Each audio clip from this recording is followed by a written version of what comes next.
This will be the second installment in the Death by Ring workout. The first clip will again demonstrate the different grips used for each pull-up.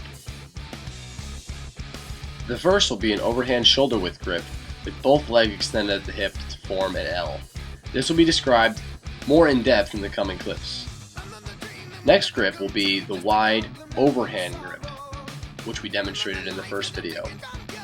And then to conclude the last sets of this workout, we will be ending with an overhand close grip.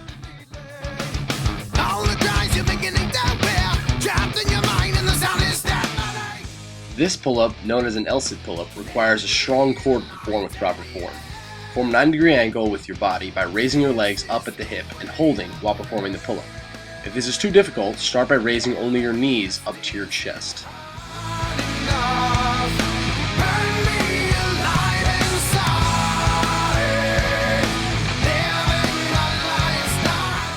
The first new ring exercise introduced is the archer row. Start with your body straight with arms fully extended, then proceed to pull yourself up. Once your chest reaches the height of the rings, proceed to extend an elbow out and away from the body while holding the chest at ring height. Then return the hand back and slowly lower your body back to the starting position.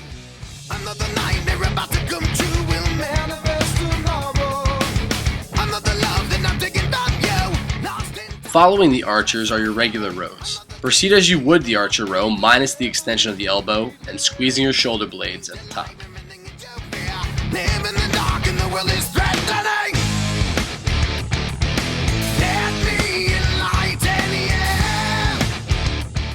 This exercise, known as Skin the Cats, tests your ability to hold your body weight on the rings while tiring the core through consistent body position changes. Start in a crouch position, then proceed to bring your feet up while extending at the knees until fully vertical. Then bring them through the ropes and get them as close to the ground as you can, then returning back to the starting position.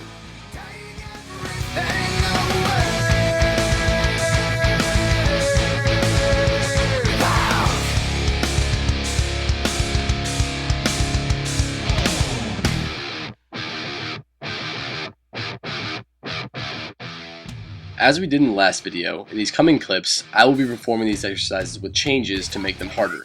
The first being the pull-ups with increased weight from the 20-pound chain. Again, with any difficulty change, remember to adjust the reps accordingly.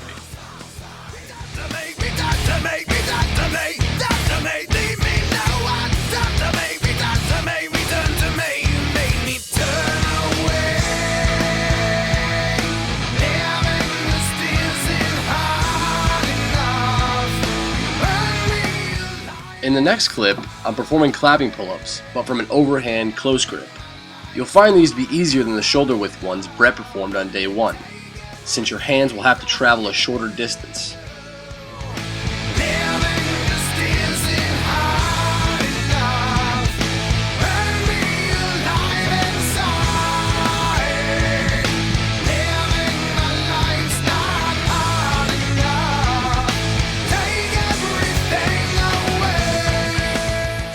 Like the archer push-ups, the archer rows can also be done with the chains. However, it can be awkward, so we went and bought clips to help keep the chains in place while performing the movement.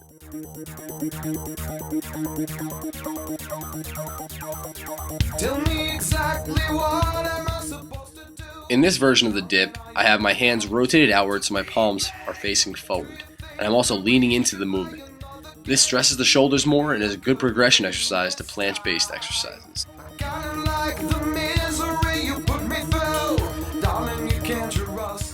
Here I'm demonstrating the tricep jackknife in the plank position with the resistance band. The same rules apply, which are fixed shoulders a little below body level, a tight core, and squeezing with the triceps to extend the elbows.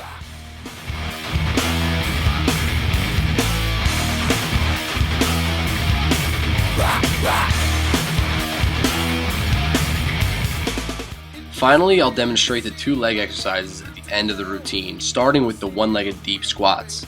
The box used was built by Brett and has a 30-inch by 24-inch by 20-inch dimension, and we kept it at the 30-inch dimension for these exercises. Start on the side edge of your box and proceed to lower yourself slowly. Once you've reached full range of motion without stepping onto the floor, squeeze the quad to return to the starting position. To make this easier, start with an assistance to grab onto or lower the height.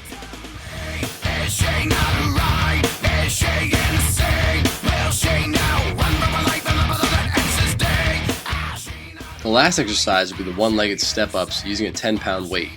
Start with the weight in the same hand as the leg you'll be working. Proceed to step up slowly while raising the opposite knee to your chest and pulling the weighted elbow towards it.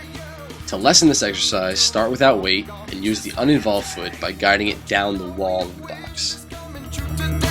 Another victim dies tonight.